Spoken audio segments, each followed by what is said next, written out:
Bantam Small Talk. Exclusive.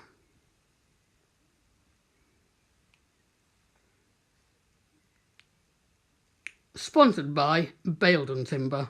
More than just good wood. With Bradford City Ambassador Glen Ackroyd. So here we are at Valley Parade. I've been given permission by Julian Rhodes to put this interview up, and we're with Glen Ackroyd. Thanks for coming, buddy. Hi Nick, thanks for having me. First of all, I just need to say that this is sponsored by Baildon Timber. More than just good wood, like Baildon more. So if you ever need any timber, give them a call. So my first question, Glen, is after a difficult and disappointing season, with many decisions both on and off the field taking us ultimately backwards, do you think next season are we really going to go for it? Are we going to rely on free agents? Are we going to buy players? Are we going to keep the current players that we want? Are we really going to go? And are we going to try and make sure we're coming straight back up and promoted within next year? Well, I think we've got a really good chance of doing that. I mean, last season, if you look at what went wrong, it was the fact that we appointed lots of players quickly. We didn't have proper pre-season friendlies arranged and a backroom team. And all the chaos that ensued as a result of that, and the proof of the pudding is it ended up in relegation. This season, to some extent, the fact we've known our fate for some time has been a bit of a sort of silver cloud, really, because it's allowed Gary to know what type of player he wants to bring in for next year, plan ahead and start making calls now and interviewing players, and he's already doing that. So we're actually way ahead of the curve. Where most clubs are looking to play out their season, maybe looking at the end of the May, well, we're already making calls and doing negotiations. And that means that next season Gary can look at bringing players. He's already identified he wants to bring in players who could not only bring us promotion, but once we hopefully secure our position back, and there's no guarantees, they will be able to also preserve and push on from League One, which is exactly what Phil Parkinson did in terms of the team he put together. So I'm really confident. We've got a really good budget that Stefan again has backed us with. It's in excess of what Phil Parkinson had. It will be one of the top 2 or 3 in the league. I'm quite confident in that. So everything is there. It's in place. The environment's there. So let's just hope with a fair wind, a bit of luck, which we've not had this season, and we know the backing that this crowd will give us, that we'll roll ourselves on to be back in League One. Yeah, exactly. I think we will do. If McCall had not been sacked and perhaps EDIN and joined the club, do you think we could have been fighting for promotion rather than EDIN for League Two, which is it's got wrenching, but I love this club and I'll be there next season.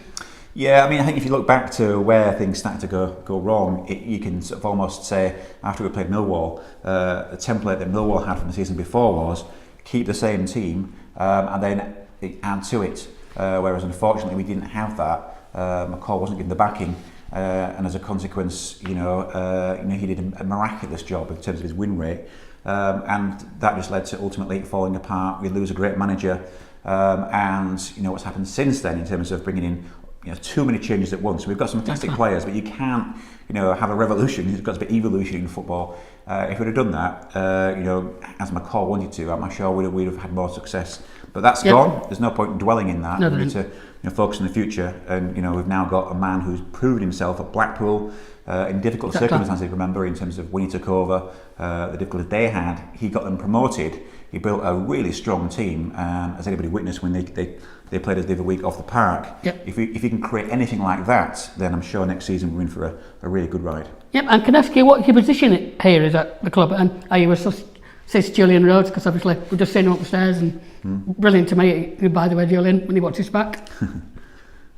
Yes, in terms of what I do, I mean, I'm an ambassador for a long time. I used to be a director back when Mark Long came on board.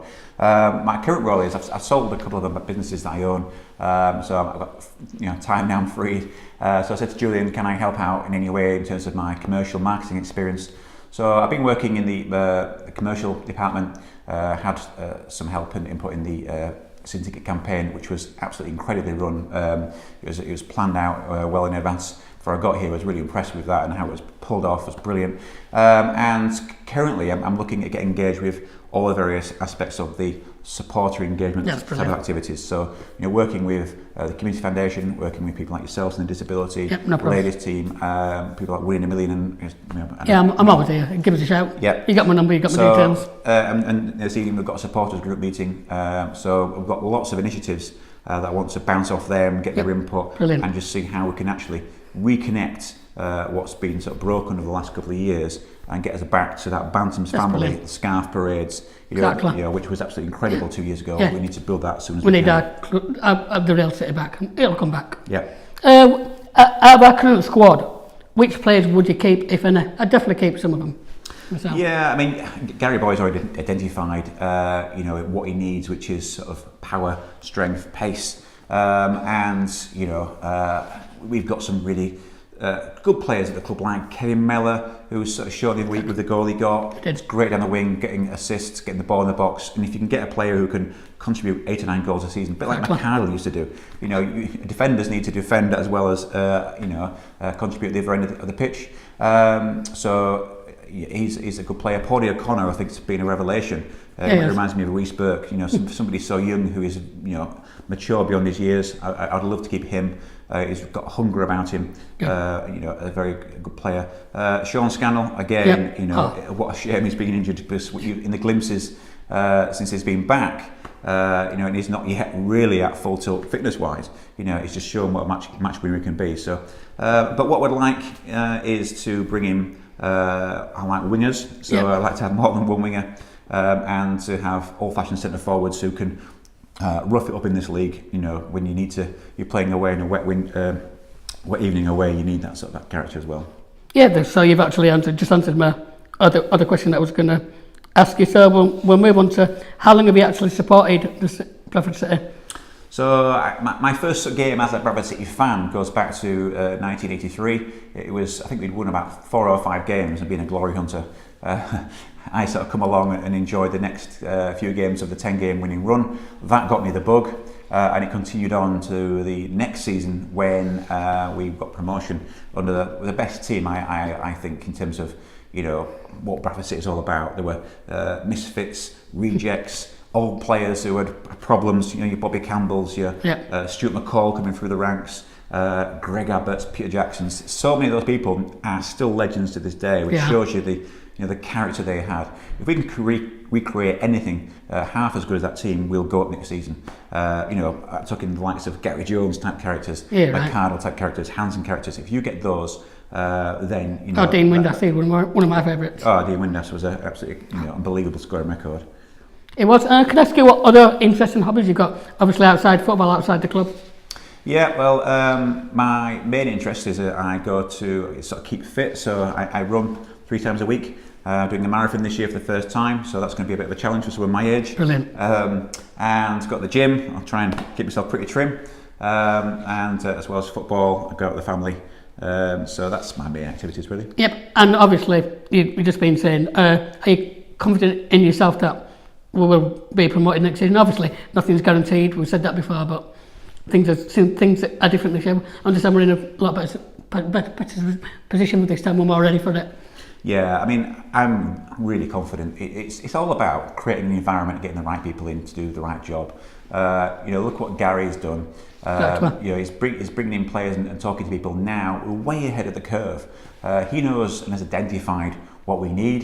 He wants players he can bring in who will not only do a job at League 2, but once we're promoted, hopefully very soon, we can do a job in League 1. And it's very interesting because I was speaking to Julian last week, and he was saying he's never been impressed by somebody beyond Phil Parkinson as he has with Gary, in terms of when he speaks to a player, how he sells the club, what Bradford City's about, what the passion's about, what it means to be at this club, and the connection with the fans. And Gary's actually asked Isabel in the media team to do a video. Brilliant. What is Bradford City about? What is the DNA? What is our culture?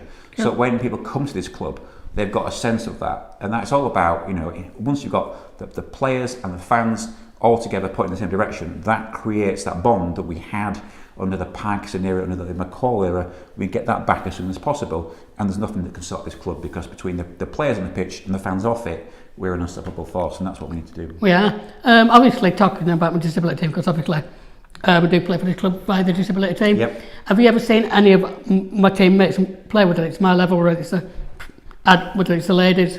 Have you ever watched, and what do you think to them? Well, I've had lots of recent success. Yes, Matty sends me lots and lots of updates on how they're doing. I've not watched them yet, but if you invite me to the next game, I will be there. What I have seen in terms of the disability Bradford City FC is what they do off the pitch is incredible. As at your pool event of the week, and the amount of people that are there that have been impacted, that have been brought into Bradford City. There was somebody there who was a Leeds United supporter, but is now at Bradford City because he comes to the disability, which is great to see. You're doing an incredible amount of work and very successful as well. You've won tournaments in Amsterdam. Bradford City ladies got through to the FA Cup final. Yeah, that was just started 2 years running now. 2 years running. Did you see beat Villa? Aye. So I mean that's incredible. And these sort of the work that's gone on in the community is brilliant, and I'm actually sponsoring you next season. Good stuff. So I'll shake on to that for that. So I'll be getting to see more and more of you. Yep, I've just got one final question, and that is so I'll just double check it again. Got it on there. There it is. Is it? What's your most favourite memory of Bradford City? Is it the Wembley wins? Is it? Yeah, well, we've been spoiled, haven't we, over recent years, from 2013 onwards. But for me, the best memory is, because you go through many years of Bradford City not having many good memories, goes back to when we beat Blackpool 3-0 in the playoffs. Because, after 2-0 at home, we had a really great run to get in, and you thought, this could be our year. Then we lost 2-0, and it was like, it burst a balloon. And I was thinking, shall I go to this game away? We were 24-1. I looked at the bookies before we went. I thought, well, this is a write-off. But I went, and then the first goal went in. Stallard scored, and then there's another goal, 3-0, and that was dreamland. The great thing about that was, the fact that the programme note had the Blackpool fans offering coach travel to Wembley, which Chris Clara put on the wall and said, there you go guys, that's the team talk done. And we came out and tore them to shreds, and that was the catalyst, because we steamrolled Notts County, and then we're into the what is now the Championship, and of course that then led to getting in the Premier League shortly thereafter. So that was a start. I think it was about 1995-6, which led to probably 5 of my favourite years in watching Bradford City. That's brilliant. We've just got one more question. For those people who haven't renewed yet, although the prices they've slightly gone up, I would encourage those fans to renew now. Better let them never come on, guys. Yeah, well, I think firstly we need to put some context in this. I mean, after the season we had when we were relegated, I think when the campaign was done, before the end of the season, we had a 6-game losing run at that point.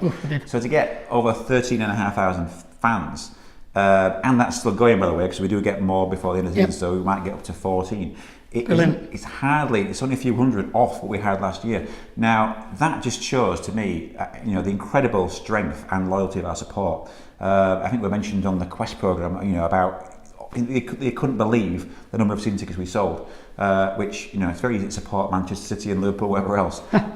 In League Two, we're going to blast away everyone's crowd. So, it's an incredible, show of support from the fans, and we need to next season repay that on the pitch by putting in performances and putting a team together that justifies the fans that we've got. So what we're saying this season is, 2013 was the last time we got promotion. Anyone who was there during that season can remember, amazing scenes. We went to Burton when we were losing at home. We beat them. We obviously had the fantastic cup run. We went on that late charge to get us in the playoffs. And who could forget Northampton 3-0? This season we're in a higher league, but next season we should be winning lots and lots of games, and hopefully we'll have success at the end of it if all things go well. And you can still get a flexi card, £75, which is peanuts.